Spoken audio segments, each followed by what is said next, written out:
If you're drawn to stories where intelligence turns deadly and preparation becomes a prison sentence, hit like, subscribe, and drop a comment now, because this one only gets darker from here. The classroom before the cage. The sirens didn't arrive all at once. They bled into the night in waves, first distant, then overlapping, then suffocating. Red and blue light bounced off the glass facade of the bank, painting the marble lobby in frantic color. A man in a tailored gray suit lay face down near the vault corridor, wrists zip-tied, breathing fast enough to fog the polished floor. Somewhere above him, an alarm wailed, then abruptly cut to silence. For 46 seconds, the building felt abandoned. Then the doors exploded inward. Federal agents flooded the lobby with practiced violence, rifles up, boots skidding on marble. Someone shouted a name. Someone else shouted, "Clear." In the chaos, a black duffel bag split open near the vault entrance, spilling neatly bundled cash across the floor, millions, still wrapped in bank straps, untouched by fingerprints because no one here believed in shortcuts. By the time the last suspect was dragged outside and pinned against the hood of an armored SUV, the heist was already over. Not failed, ended. And for the men who planned it, the real sentence had just begun. No one watching that scene would have guessed this operation had taken more than a year to build. 12 months earlier, there were no sirens. Only silence, fluorescent lights, and white boards filled with diagrams. They called it class, half as a joke, half because it felt accurate. Once a week, sometimes twice, a small group of disciplined men gathered in forgotten places, abandoned office floors scheduled for demolition, climate-controlled storage units rented under fake names, empty industrial suites where the echoes swallowed sound. Phones stayed powered off in cars parked blocks away. Everyone arrived alone. Everyone left alone. There were no nicknames. No bragging. No talk of money. This wasn't a crew built on desperation. It was built on patience. One of them, older, methodical, with the posture of a former professional, stood at the front of the room most nights. He never raised his voice. He didn't need to. When he spoke, people listened, because everything he said came with documentation. FBI response time studies. Court transcripts. After-action reports from failed robberies. He treated federal law enforcement not as enemies, but as a system to be understood. Criminals fail, he once said, tapping a printed flowchart, because they romanticize chaos. We will do the opposite. They studied the bank the way medical students study anatomy. Blueprints pinned to corkboards. Ventilation systems traced in red marker. Alarm redundancies layered like muscle tissue. They learned how long it took private security to respond, then how long before local police arrived, then how long before federal agencies took over. They mapped traffic patterns around the building for every day of the week, every hour of the day. They studied people. Employees were categorized quietly, not by name, by behavior. Who arrived early, who stayed late, who followed rules obsessively, who bent them without realizing it. One teller, they noted, always hesitated before closing her drawer, double-checking the count. Another security supervisor took smoke breaks at irregular intervals, creating unpredictable gaps in coverage. They weren't predators. They were observers. And they believed observation was enough. The FBI wouldn't learn about the classroom until much later. What they would discover first was a pattern. Over several months, subtle anomalies appeared around the bank. A service door propped open once, then never again. A motion sensor logged a brief activation during non-business hours, dismissed as a glitch. A maintenance request filed under a real contractor's name, then quietly canceled. Each incident alone meant nothing. Together, they formed a ghost, something present, but never visible long enough to catch. Special Agent Daniel Mercer noticed it because he was trained to look for absence, not action. Mercer wasn't flashy. He didn't chase headlines. He believed most crimes failed because someone talked too much or moved too fast. This one bothered him because no one was talking at all. No online chatter. No financial ripples. No informants whispering about a big score coming. That kind of silence meant intelligence. He requested historical data. Not suspects, methods. And as he dug through old cases, A phrase surfaced again and again in interviews with convicted robbers who'd once thought themselves smart. We treated it like school. Mercer flagged the file. The night of the heist arrived without ceremony.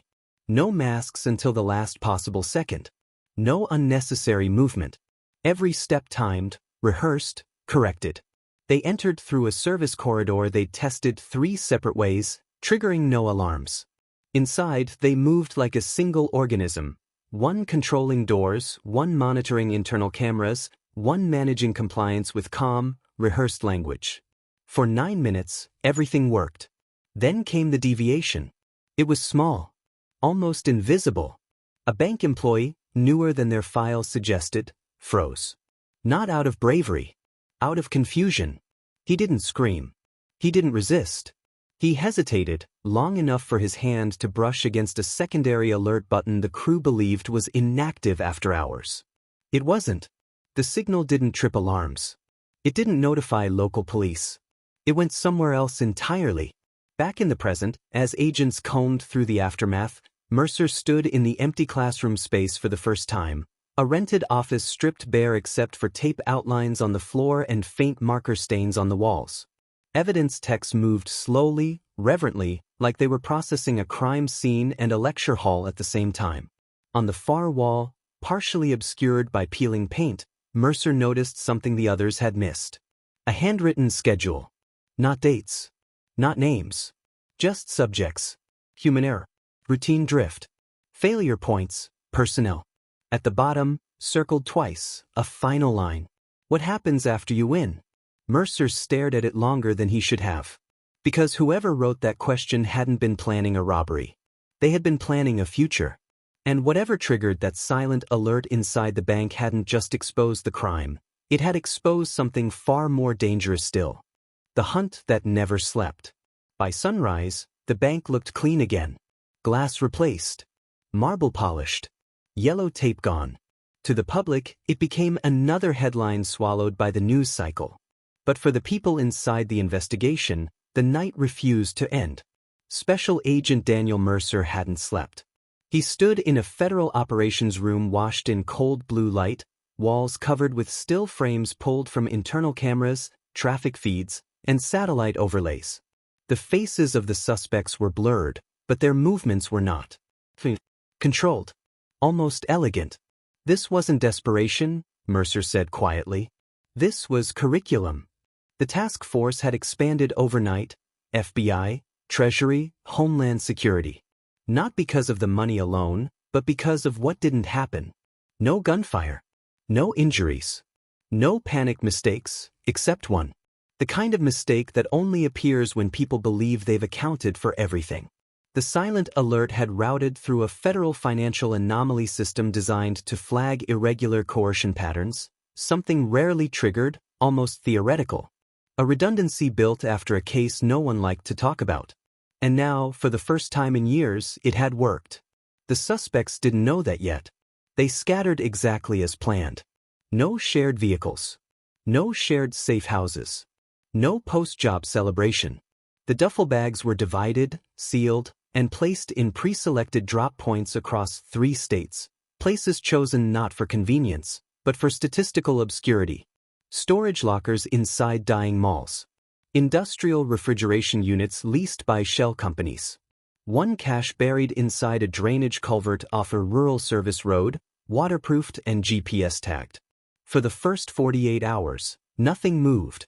Mercer hated that part most. When criminals disappeared into stillness, it meant they were confident.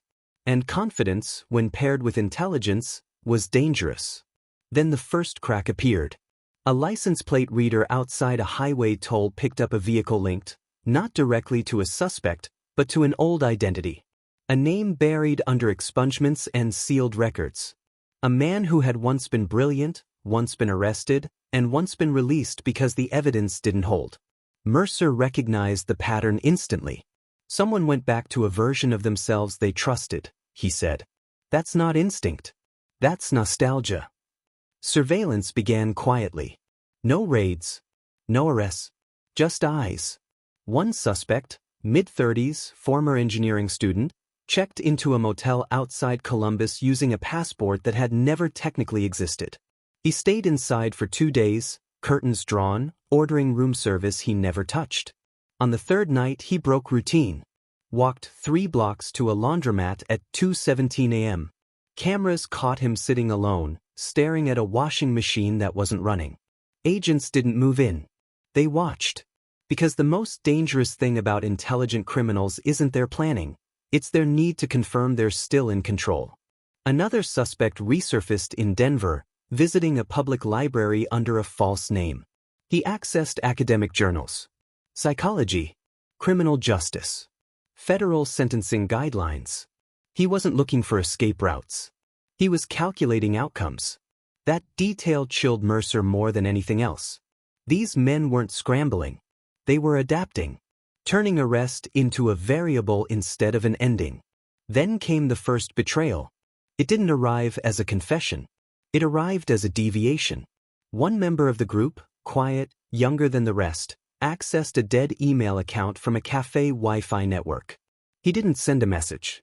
He drafted one, typed 3 sentences, deleted them, typed them again. That hesitation lasted 11 seconds. Long enough. Metadata flagged the attempt. Analysts traced the keystroke rhythm, an advanced behavioral identification technique rarely discussed outside closed doors. It matched patterns recovered from the classroom space. Mercer felt the shift immediately. The case exhaled. Within hours, warrants were signed. Teams mobilized. The hunt accelerated from observation to capture. Arrests didn't happen in dramatic standoffs. They happened in silence. A door opened. Hands were raised. Words were not exchanged. Each suspect reacted differently. One smiled as if impressed. One stared through agents like they were part of a simulation. One asked a single question before being cuffed. Which part failed? No one answered. Interrogations followed, and that's where the myth of control finally collapsed. These men had prepared for police, for prosecutors, for prison. They had not prepared for each other. Evidence revealed fractures hidden beneath discipline. Small resentments. Competing theories about the silent alert. Private doubts no one had voiced during class. One believed the instructor had grown reckless. Another believed the mistake was inevitable. A third believed someone had panicked and would never admit it. Truth emerged slowly, painfully. The deviation hadn't been the nervous employee. It had been one of them. A senior member, under stress, had altered the plan mid-operation, adjusting a timing window by seconds to compensate for a perceived delay. A correction no one else authorized. A decision made alone. That single act, born from confidence, not fear, had placed them inside the margin of error they'd spent a year trying to erase. When confronted, the man didn't deny it. He justified it. That was worse. Sentencing came faster than expected. The charges stacked cleanly: conspiracy, armed bank robbery, kidnapping, obstruction, continued criminal enterprise. But what changed everything was what the court heard next. Evidence that some defendants had continued analyzing security systems after arrest. Notes, diagrams, mental exercises designed to test vulnerabilities inside detention facilities. That crossed an invisible line. The judge didn't raise his voice when he spoke. He didn't need to. These defendants, he said, represent a sustained threat not because of violence, but because of capability. The words echoed. ADX Florence entered the conversation. When the transfer orders were signed, the room went quiet. ADX Florence wasn't prison. It was removal. Near total isolation. 23 hours a day alone. Communication reduced to necessity. Thought turned inward until it had nowhere left to go. One defendant laughed when he heard. Interesting, he said. So this is the advanced course. Mercer watched through the glass, unsettled. Because as the men were led away, shackled and silent, he realized something that hadn't been in any file, any diagram, any class. They hadn't failed because they were reckless. They had failed because they believed intelligence alone made them untouchable. And as the gates of ADX Florence closed behind them, one final discovery surfaced, sealed, classified, and deeply disturbing. evidence that the classroom may not have been the beginning. It may have been the prototype. The silence that thinks. ADX Florence doesn't announce itself. It appears without warning, rising out of the Colorado desert like a geometry problem carved into the earth, angles without ornament, concrete without mercy. From the outside, it looks unfinished, as if someone stopped building halfway through a thought. From the inside, it feels complete in a way nothing else ever will. The men arrived separately. Different aircraft. Different routes. Different hours. Even in transfer, the system refused to let them synchronize. Shackled, escorted, eyes forward, they passed through corridors designed to absorb sound, to erase the idea that voices had ever mattered here. The first night was always the worst. Not because of fear, but because of the absence of friction. No noise. No threats. No audience. Just a cell calibrated to remove stimulus until thought begins to cannibalize itself. For men who had built a year-long classroom around planning, the silence was an insult. They adapted. Of course they did. One counted seconds by breath. Another reconstructed the bank's blueprint from memory, tile by tile, replaying the moment before the deviation, searching for the exact instant the plan bent. A third ran mental simulations. If the alert had triggered 4 seconds later, if the timing window hadn't shifted, if trust had been enforced instead of assumed. The prison didn't stop them from thinking. It weaponized it. Special Agent Daniel Mercer followed the case long after the public forgot it. Not because of obsession, but because of the footnote. The sealed appendix attached to the sentencing memo. The one that never made it into headlines. Evidence recovered from encrypted devices revealed that the classroom had produced more than one curriculum. There were drafts, earlier versions of plans never executed, financial institutions, transportation hubs, government-adjacent facilities, all marked theoretical, all annotated with margins filled in the same handwriting. The men in ADX Florence had not been improvising criminals. They had been testing a method. Mercer pushed for a deeper review. The request stalled. Jurisdiction blurred. Files disappeared into compartments designed to outlive careers. He was told, politely, that the threat was neutralized. The instructors were isolated. The students incarcerated. Case closed. It didn't feel closed. Months passed. Then something small happened.